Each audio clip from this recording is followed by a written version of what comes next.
I cannot marry your daughter. But you must. She loves you. I know. But I have a child. I can't do this to her. Marry her. The first time Victor Langford begged for anything, the room forgot how to breathe. Monitors hummed softly in the private hospital suite above the city, throwing pale blue light across faces that had spent decades looking important. Lawyers stood near the window with sealed folders pressed to their chests. Board members kept their eyes low. A priest waited in the corner, hands folded, silent. Victor's sister dabbed at tears she had not allowed herself to show all week. His daughter, Elena Langford, stood at the side of the bed so still she looked carved from glass.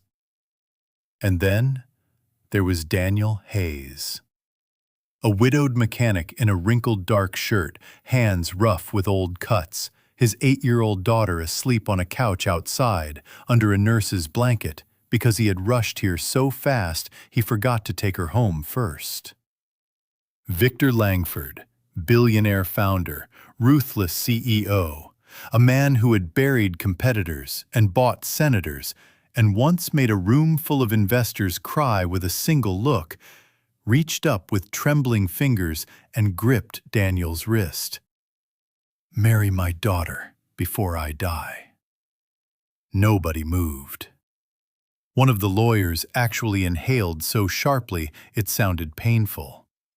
Elena turned, stunned, her face draining of color. "Father!" Victor didn't look at her. His sunken eyes stayed locked on Daniel's face, with a desperation so naked it made the whole room feel indecent for witnessing it. "Please," he whispered. "I know what I am asking. I know how it sounds. But I don't have time left to be proud. Marry her before I go." For one suspended second, the world seemed to tilt. Every person in that suite thought the same thing. They thought any ordinary man would say yes. Not tomorrow, not after thinking, right there, immediately, to the money, the name, the towers, the cars, the future, to the kind of power people sold their souls for in cleaner suits and nicer shoes. Daniel looked at Victor's hand on his wrist, then at Elena. She wasn't angry. That would have been easier. She looked wrecked, humiliated, exposed in the cruelest possible way, as if her father had peeled her heart open in front of a jury. There was history in her eyes, pride, wounds, the habit of enduring pain without letting it bend her spine, and beneath all of it, something Daniel recognized because he had seen it in the mirror for years after his wife died. Fear. Not fear of being unloved, fear of being chosen for the wrong reason. Daniel swallowed once, hard. And when he finally opened his mouth, what he said made the entire family cry. But to understand why, you have to go back to the rainy Thursday night when Daniel Hayes first met the Langfords and had no idea his life was walking toward a cliff. 4 years earlier, Daniel had still believed life made sense if you were decent enough. He had a small garage in Westbrook, not a chain, not one of those polished glass boxes with free espresso and smiling receptionists. Just a narrow brick place with a flickering sign that read Hayes Auto Repair, 2 lifts, a radio that only caught half the stations, and a coffee machine that hissed like it hated everyone equally. He lived above it with his wife Sarah and their little girl Lily, in a cramped apartment where the pipes clanged every winter and the hallway smelled faintly of onions and detergent. It wasn't glamorous. It was theirs. Sarah taught music at the elementary school 3 blocks away. She laughed with her whole body.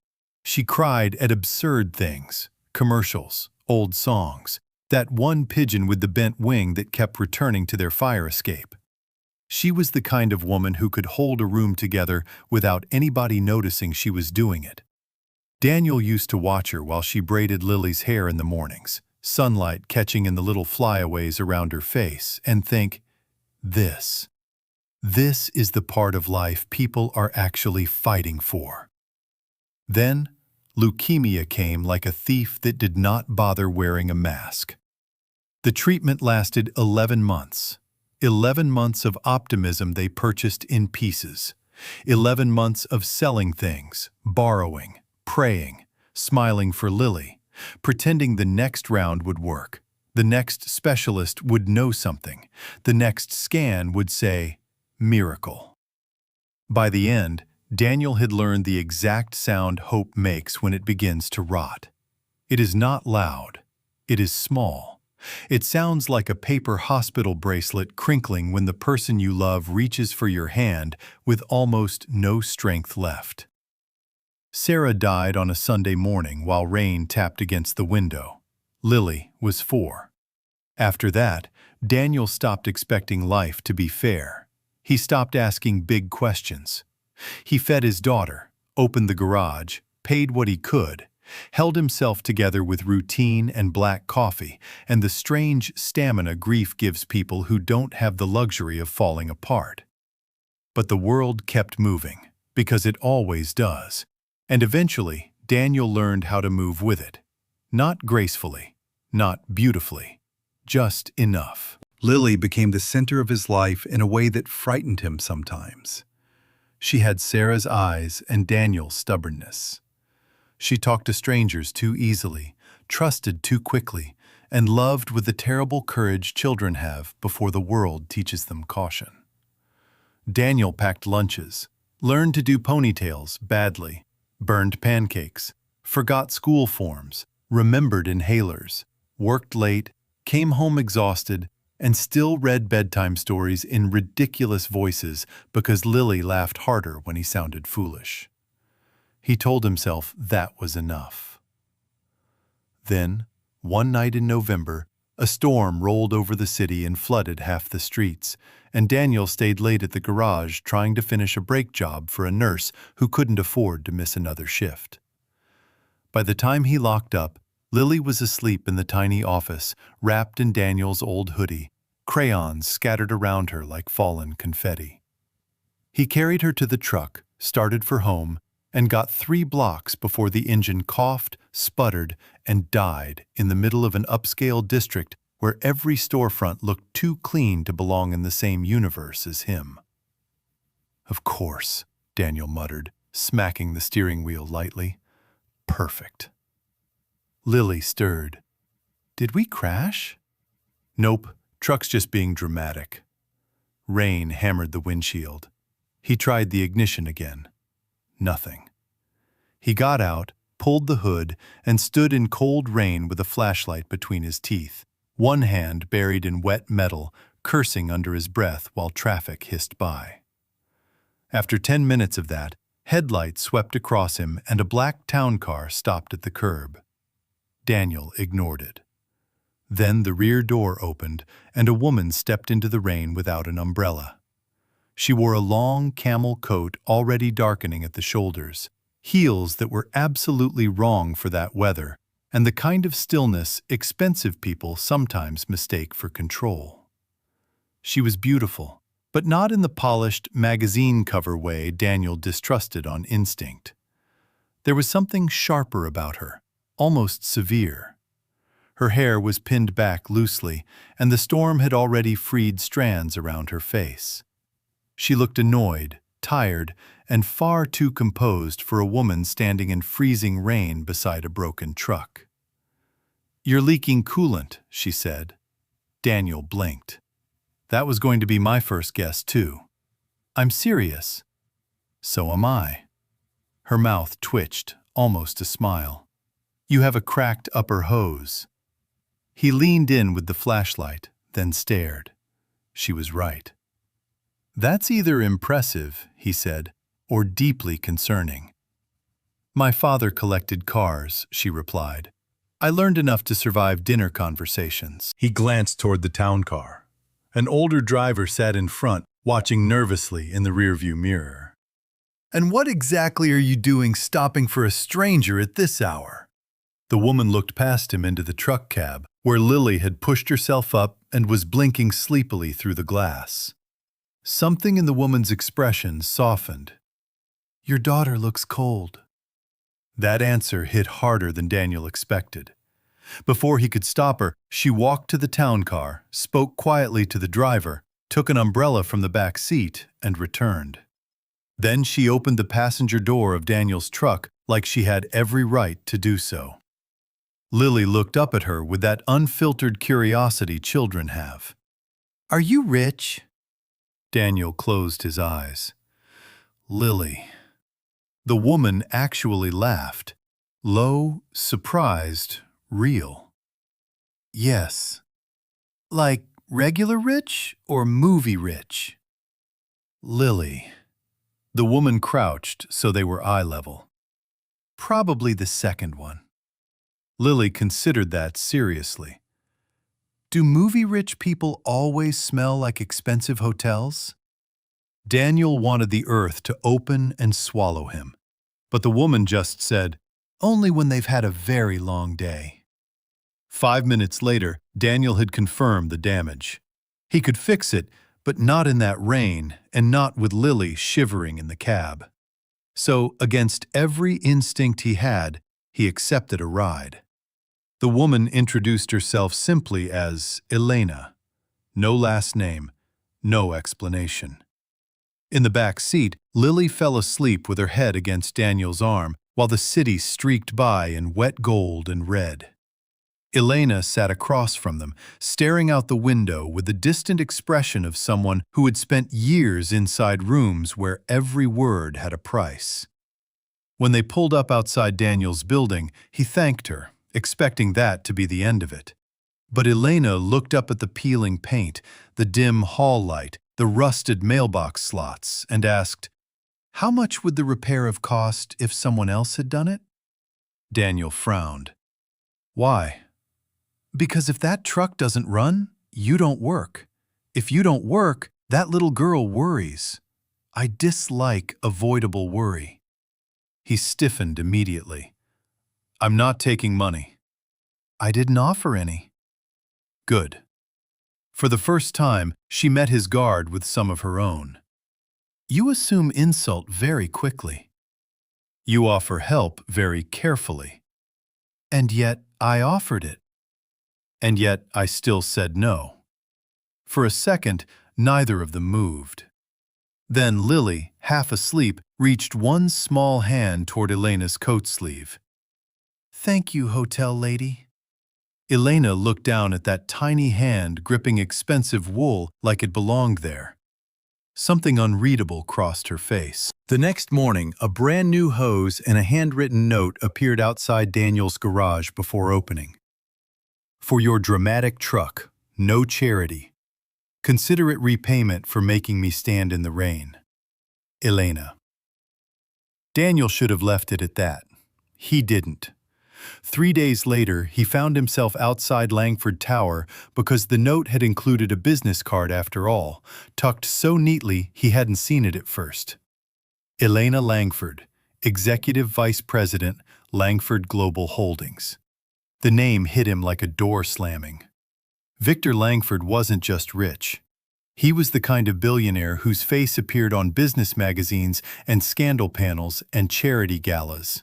The kind of man Daniel had spent years resenting without ever meeting, because men like that lived on the other side of a wall built from money and consequences that never quite landed where they should. He almost turned around. But Daniel Hayes had been raised properly, by a mother who believed gratitude was not optional just because pride made it inconvenient. So he took the elevator to the 71st floor with Lily's crayon drawing rolled under his arm and felt every pair of polished eyes on his work boots. Elena's assistant nearly fainted when Daniel said he had come to thank her in person. Elena, however, took the drawing, unrolled it, and stared.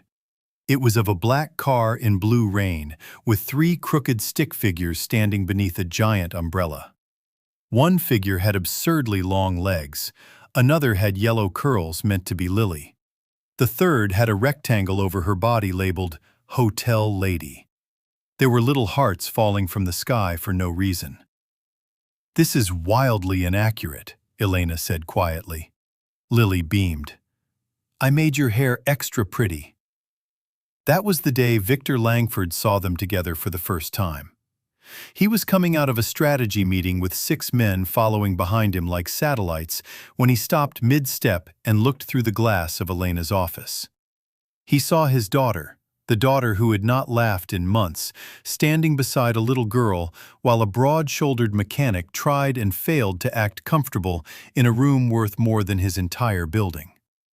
Victor went still. He didn't enter. He just watched. Because what he saw in Elena's face wasn't amusement. It was relief. Like for 10 brief minutes, she had forgotten to be made of steel. After that, things happened in the strange, quiet way life-changing things often do. Not with music, not with lightning. Just small, unreasonable repetitions that begin to form a pattern. A week later, Langford's head driver suffered a stroke. Elena needed someone trustworthy to handle sensitive schedules while the family scrambled for a permanent replacement. The old driver, before going into surgery, recommended Daniel. Apparently, Elena had asked him questions after that rainy night. Apparently, Daniel's reputation in Westbrook was embarrassingly clean. Hardworking, reliable, never cheated a customer. Closed his garage twice to help local families after a fire. Raised his daughter alone. Paid debts eventually, even when late. Proud to a fault. Daniel tried to refuse the temporary position. He had the garage. Then the landlord raised the rent. Then Lily's school called about tuition. Then the engine on the lift finally died for good. So Daniel agreed to 2 weeks. That was how a man who smelled like motor oil ended up driving billionaires between glass buildings and private clubs, while his daughter spent afternoons in a little study room on the executive floor, because Elena refused to let Lily wait in the garage office anymore. At first, Daniel and Elena spoke only when necessary. She was demanding in the way only deeply disappointed people become. She expected punctuality, clarity, silence when she needed to think, and honesty always. Daniel, to her visible irritation, gave her all of that, but none of the deference everyone else seemed trained to offer. If she snapped, he answered plainly. If she worked through lunch, he left food on the back seat anyway. If she told him a meeting would take 10 minutes and came out 40 minutes later, he looked at the dashboard clock before opening the door. One evening, after her 4th apology-free delay in a week, she slid into the car and said, "You disapprove. I'm paid to drive, not approve." That's not an answer. Daniel pulled into traffic. You haven't eaten since breakfast, you're getting a headache, and everyone around you is too afraid of your last name to mention it. Elena turned her head slowly. Are you? Afraid? Yes. He thought about it. No. Annoyed sometimes. Curious more than I should be, but not afraid. That should have offended her. Instead, she stared out the window and whispered, almost to herself, I don't remember the last time someone answered me that honestly. Their closeness didn't come through grand declarations. It came through the ordinary, dangerous intimacy of repeated presence. Elena learning that Lily hated peas and loved astronomy. Daniel discovering Elena kept spare flats under her desk because she walked the office at midnight after everyone left and heels slowed her down. Lily dragging Elena into a school winter concert because you wear serious clothes and serious people should hear silly songs. Elena sitting stiffly in a folding chair between exhausted parents, then crying silently when Lily's class sang the song Sarah used to play on piano at home. Daniel noticing, saying nothing, handing her a tissue without looking at her. That was the first time Elena told him about the engagement. Not the one the tabloids had sensationalized, the real one. His name was Thomas Avery, son of a senator, polished smile, old money, the sort of man Victor Langford considered strategically appropriate. Elena had been 29, brilliant, already carrying half her father's empire on her back. Thomas knew how to say the right things in the right rooms. He made Elena believe, for almost a year, that being chosen could feel personal. Then she got pregnant. Then she lost the baby at 12 weeks, and while she was still bleeding and sedated, Thomas answered calls from reporters in the hospital corridor because rumors about a pending merger mattered more to him than the woman inside the room. A week later, she found out he had leaked just enough information to gain sympathy with investors who worried she might step back from work. "He said he was protecting our future," Elena told Daniel in the parked car outside Lily's school, voice flat and wrecked at the same time. "He made my grief a bullet point in a strategy conversation." Daniel didn't answer for a while. Then he said, "And people still wonder why you don't smile?" She let out a sound that might have been a laugh, if laughter had edges sharp enough to cut. Meanwhile, Victor Langford watched everything. He watched Daniel buckle Lily into the back seat before every trip, no matter how rushed he was. He watched Daniel speak to janitors and assistants with the same respect he gave executives. He watched his granddaughter in spirit, as he secretly thought of Lily, run through the penthouse garden with Elena on weekends when work bled into Sunday and Daniel had no childcare. He watched his daughter begin to live in moments instead of obligations. Victor also watched his family watch it. That was when the ugliness began. Victor's younger brother Malcolm hated uncertainty more than sin. He had spent 30 years inside the Langford empire, telling himself blood entitled him to eventually hold part of the crown. Elena threatened that. A daughter Victor trusted more than any son or brother ever could. So Malcolm did what insecure men in tailored suits do best. He whispered. At dinners, he called Daniel the help when Lily could hear. His wife Patricia asked Elena whether this friendship was a phase related to unresolved trauma. Cousin Nicholas made jokes about fairy tales and gold diggers. One night, at a family charity gala, Patricia crouched in front of Lily with a smile sweet enough to rot teeth and said, "You must be enjoying all this, darling. It's not every day a little girl gets to play princess." Lily smiled politely. "My mommy said real princesses are usually trapped." Patricia's face froze. Daniel, standing 3 feet away, nearly choked. Elena saw the exchange from across the room. She crossed half the ballroom in 6 seconds and, without raising her voice, said to Patricia, "If you speak to Lily again, make sure it's with the same respect you reserve for cameras." The ballroom went silent around them, in that delicious, dangerous way wealthy rooms sometimes do when someone finally says the truthful thing out loud. Later that night, Daniel told Elena, "You didn't need to do that." "Yes, I did. They'll punish you for it. They already do." It was the first time he kissed her. Not in the ballroom, not under lights. In the underground parking garage 2 hours later, after Lily had fallen asleep in the car and the night smelled like rain and concrete. Elena was furious, tired, shaking with the effort of holding herself together. Daniel touched her face because he couldn't stand watching her carry all that anger alone for one more second. The kiss was brief, careful. It felt less like beginning and more like admitting something that had been standing between them for months with its hands in its pockets. Elena pulled back first. "This is a terrible idea," she whispered. Daniel nodded. "Probably." She stayed close enough that her forehead rested against his. "You have a child. You say that like you haven't met her. You know what I mean." He did. She meant the world around her broke things. She meant his daughter. She meant headlines and boardrooms and family cruelty, and the possibility that loving Elena Langford would invite all of it into the small, fragile life Daniel had built from ruins. "I know," he said. And I still kissed you." That was the problem.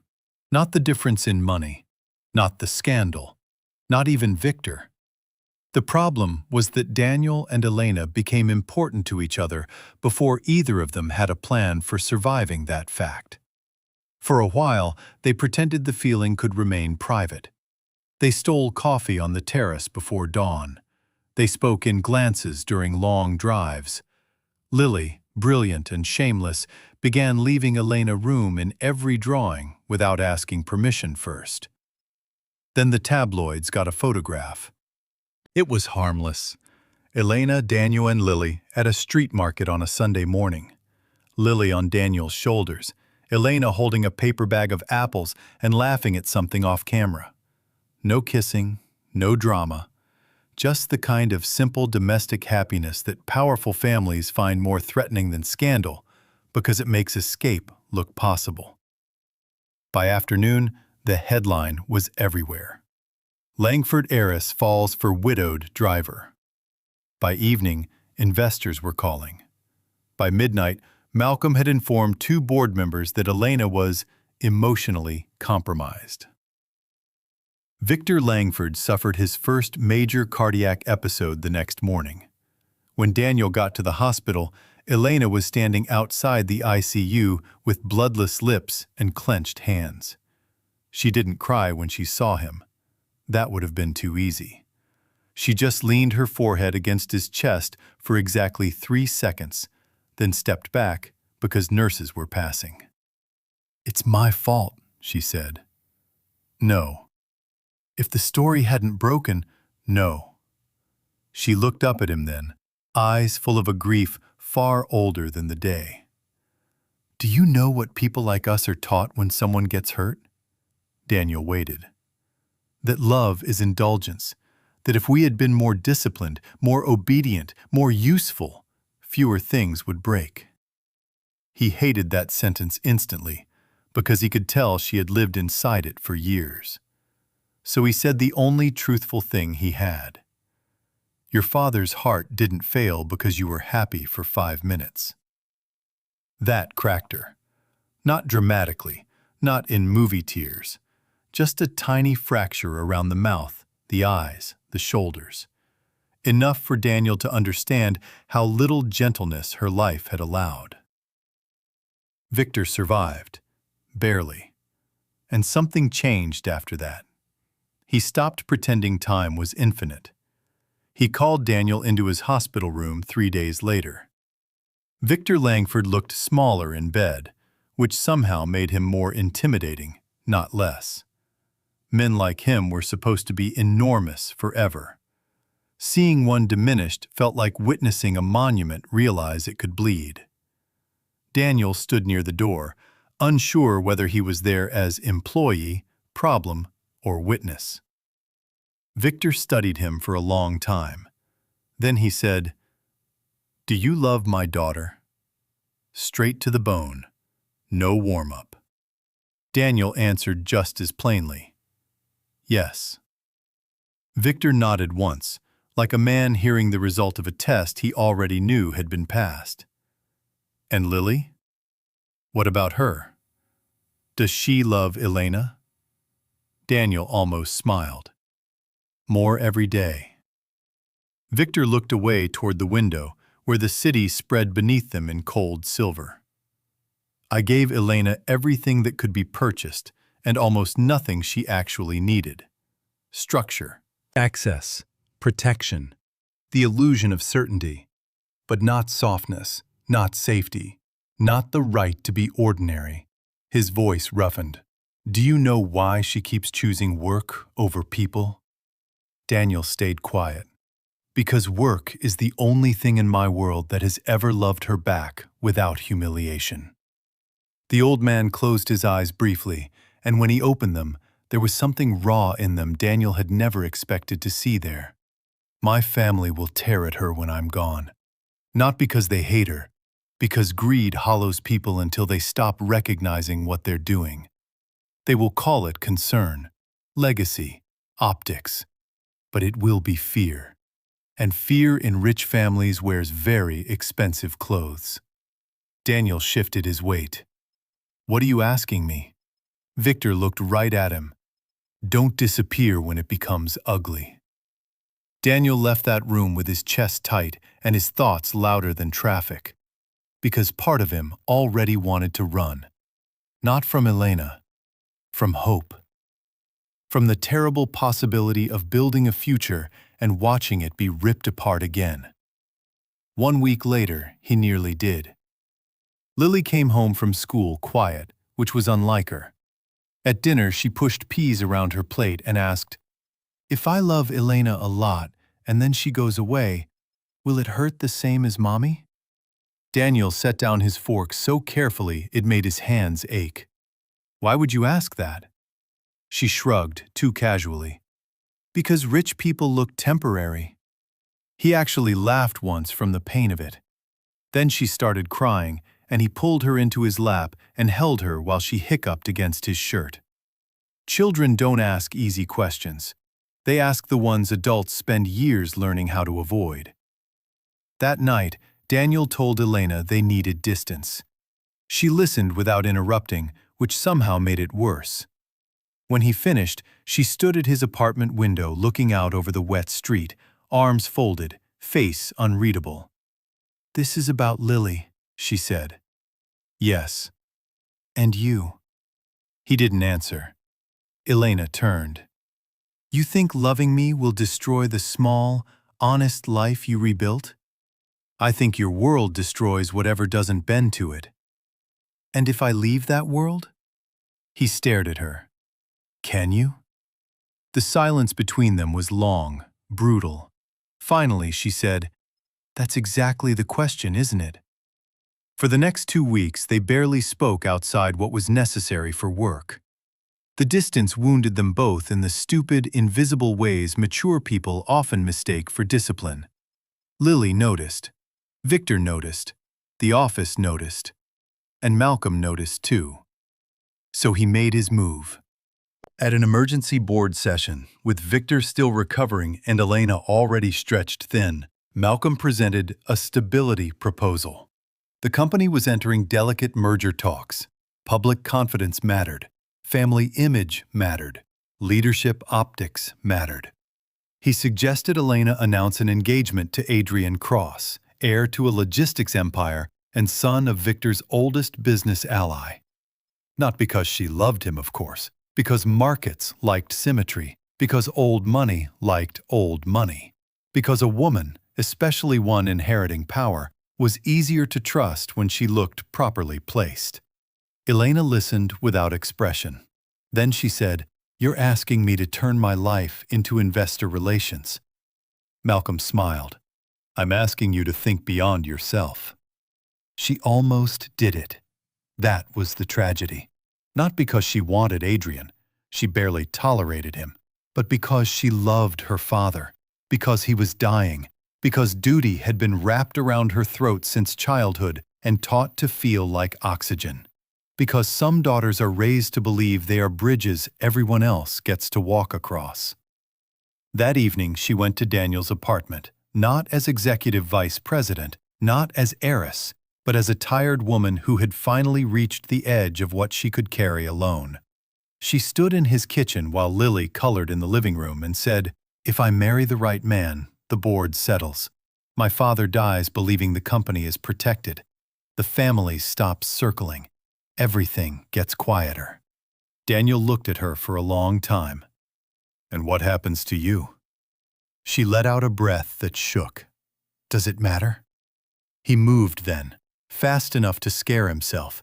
He crossed the kitchen, took the mug out of her hands before she dropped it, and said, with more anger than she had ever heard from him, "Don't ever say that in this house." Lily looked up from the floor. Elena's eyes filled instantly, not from the volume, but from the fact that someone was angry for her instead of at her. Daniel lowered his voice. "You ask me what happens to you like you're an afterthought in your own life. No, I won't stand here and watch that. Elena's chin trembled. You already stepped back. To protect my daughter, and I respected that. I know. And why does it feel, she whispered, like every path still ends with me being traded? That night, Lily walked over with a piece of paper and set it on the table between them. It was another drawing. 3 people this time. Daniel, Lily, Elena, all holding the same umbrella. No hotel label, just names. Sometimes children say the thing adults keep failing to. Victor Langford's second collapse came 48 hours later. This one was worse.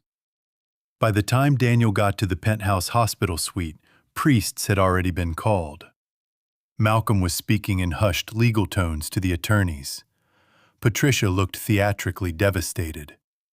Elena stood at the bed like a soldier at the ruins of a country she'd been ordered to defend with her bare hands. Victor motioned weakly for everyone to be quiet. Then he asked for Daniel. That was the moment.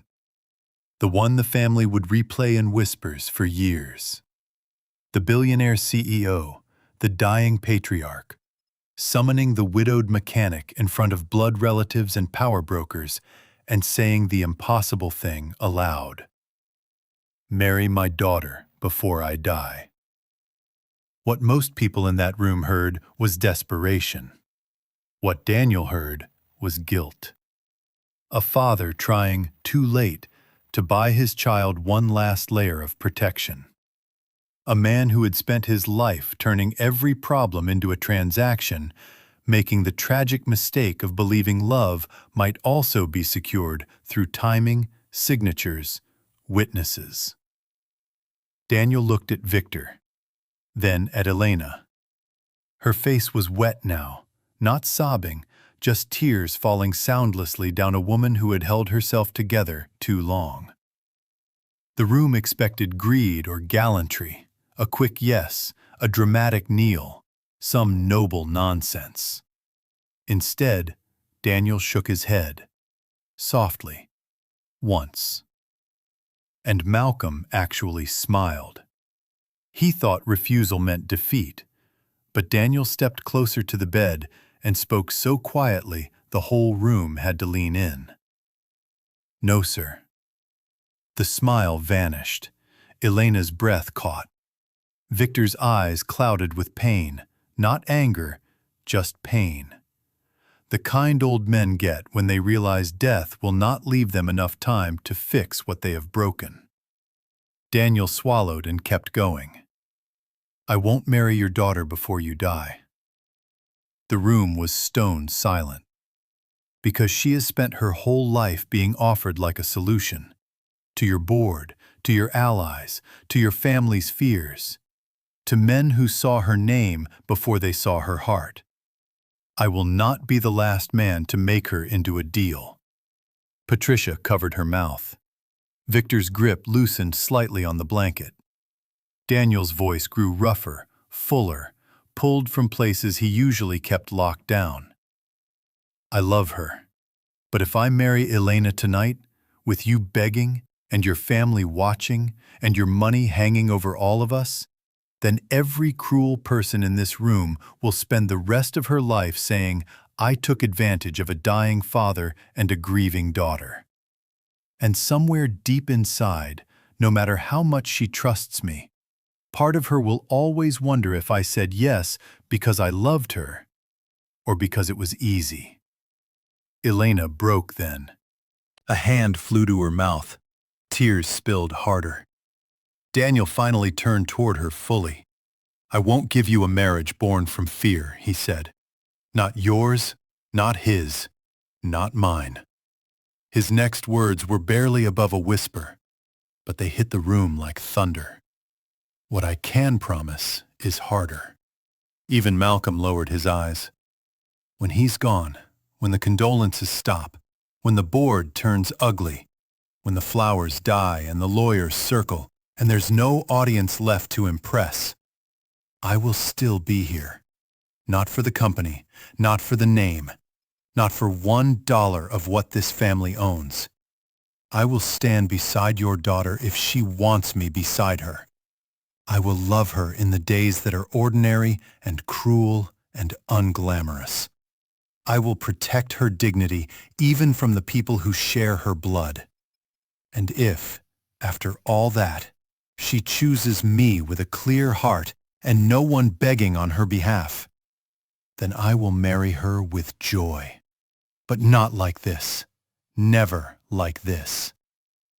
By then, Patricia was crying openly. One of the lawyers had turned away to wipe his face. Even Malcolm, cold, miserable Malcolm, was staring at the floor with the expression of a man who had just heard his own soul described and found it lacking. Victor Langford wept. Not elegantly, not quietly. The tears came harsh and sudden, dragging breath with them, shocking everyone who had known him as a machine in a tailored suit. He reached for Elena's hand with one hand and Daniel's with the other, then joined them shakily over the blanket. "All my life," Victor whispered, voice breaking, "I taught her that love must be earned through usefulness." Daniel bent his head. Victor closed Elena's fingers over Daniel's. "Thank you," he said, "for refusing me." No one in that room ever forgot it. Victor died before sunrise. And then the real battle began. Grief in powerful families is rarely quiet. It travels with accountants and clauses and old resentments sharpened by fresh pain. Within days, the papers were full of tribute pieces. Networks played montages. Men who had hated Victor praised his discipline. Women who had feared him called him visionary. Flowers arrived by the truckload. So did lawyers. The will stunned everyone. Victor left the company under Elena's control, not Malcolm's oversight. He set aside a private trust for Lily's education, worded so precisely it could not be framed as payment. He left Daniel nothing personally except a handwritten letter sealed separately. In it, Victor had written only this: "If she is loved well, everything I built will matter less than I thought, and I am finally wise enough to call that victory." Daniel read it alone in his kitchen and cried for a man he had never expected to mourn. The weeks after the funeral tested every promise he had made. The board challenged Elena's decisions. Malcolm leaked stories suggesting emotional instability. Adrian Cross conveniently reappeared with sympathetic statements and carefully timed offers of support. Daniel stayed away from the cameras and close to Elena, not possessively, not as savior, exactly as promised. He brought Lily over on the nights Elena forgot to eat, because Lily had a way of forcing tenderness into rooms that thought themselves too important for it. He sat through legal briefings he barely understood because Elena's hands stopped shaking when someone honest was beside her. He told her when she was exhausted, when she was becoming cruel, when grief was turning her father's voice into an echo inside her own decisions. And Elena changed too. One brutal afternoon, after discovering Malcolm had concealed debt in a subsidiary for years, she was prepared to bury the scandal quietly to protect the stock. Old Elena would have done it without blinking.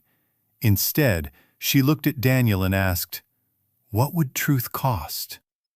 Probably a lot. And what would hiding it cost? He held her gaze. More. So she exposed it. The stock fell. Commentators panicked. Malcolm was forced out in disgrace. For the first time in her life, Elena chose integrity over optics while the whole world watched. It nearly broke her. It also set her free. Months passed. Not magically, not cleanly. Healing never works like that. Some days she still woke with grief lodged in her throat. Some days Daniel still watched Lily sleeping and felt the old terror of loving anything he might lose. Some nights they fought, real fights, about time, about class, about Elena's instinct to carry everything alone and Daniel's instinct to disappear when pain got too close.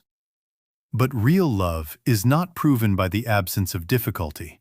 It is proven by what remains standing after difficulty has had its turn. Spring came. Then, one Sunday in April, Elena drove herself to Daniel's apartment in a plain navy dress with no makeup and a small velvet box in her coat pocket. Lily opened the door. "Elena!" she yelled, then narrowed her eyes. "You look like a person in a serious movie." "I feel like one." Daniel came from the kitchen, drying his hands on a towel, and stopped when he saw her expression. "What happened?" Elena looked at Lily first. "May I borrow your father for a minute?" Lily folded her arms. "Is this grown-up secret stuff?" "A little." "Okay, but if it's marriage, I want partial credit." Daniel almost laughed. Elena nearly cried before she even began. They stepped onto the fire escape because the apartment was small and the evening was soft, and the city below sounded like life continuing, which somehow felt right. For a moment, Elena said nothing. Then she took a breath and looked straight at him. "No one is dying," she said. Daniel's chest tightened instantly. "No one is begging. No one is watching. The board hates half my decisions. The markets survived. Your daughter still corrects my astronomy facts, and I have spent months asking myself whether I know the difference between meeting you and choosing you." He said nothing. Couldn't. Elena smiled through tears. "I do." Then she held out the velvet box. Inside was not a diamond the size of guilt. It was a simple gold band. "My father asked the wrong question," she whispered. "So I'm asking the right one. Daniel Hayes, now that there is nothing left here except truth, will you marry me?" He laughed and cried at the same time, which was undignified and absolutely unavoidable. "Yes," he said. "God, yes." Lily screamed so loudly through the open window that 3 neighbors started clapping before they even knew why. They married 6 weeks later in the Langford garden. Not the grand estate lawn prepared for magazines, but the smaller private garden behind the old greenhouse where Victor used to sit during recovery and pretend he was not watching his daughter become human again. No press. No board members unless Elena actually loved them. A handful of family came, quieter than before, humbled by grief and time and the memory of a dying man's tears. Patricia cried through the entire ceremony. Malcolm did not come. No one missed him. Lily walked down the aisle with flower petals in her hair and absolute authority in her step. At the front, one chair remained empty except for a white rose and Victor's letter folded beneath it. When Elena reached Daniel, she did not look like an heiress. She looked like a woman who had finally been chosen without condition. And Daniel, in a suit that still fit like he was borrowing someone else's life, looked at her the way men look at home after a long winter. During the vows, his voice shook when he said, "I cannot promise we won't be hurt. Life already taught us better than that. But I promise I will never use your fear against you. I will never make you earn tenderness. I will never turn love into leverage. And on the days grief returns, because it will, I will meet you there and not ask you to carry it alone." Elena's tears fell freely then. When it was her turn, she said, "You were the first man who ever loved me without trying to own the outcome. You refused me at the moment it would have been easiest to take me." I think a person spends their whole life hoping to be seen that honestly at least once. I was. By you. Even the priest had to stop and wipe his eyes. After the ceremony, Lily climbed into Elena's lap and whispered, not quietly enough, Now you're officially stuck with us." Elena kissed her forehead and said, "That was always the dream." Years later, people would still tell the story wrong. They would say a billionaire begged a poor man to marry his daughter, and the poor man nobly refused. But that was never really the story. The story was that a dying father finally understood love could not be arranged like a merger. The story was that a broken man with rough hands knew the difference between rescuing a woman and honoring her. The story was that a little girl, with her crooked drawings and fearless heart, held open a door two grieving adults had almost convinced themselves to close. And the story was that sometimes the most powerful answer is not yes. It is not yet. Not like this. Not for the wrong reason. Because the right kind of love does not rush to claim a person when they are vulnerable. It stays long enough to be chosen. If you were in Daniel's place, what would you have done?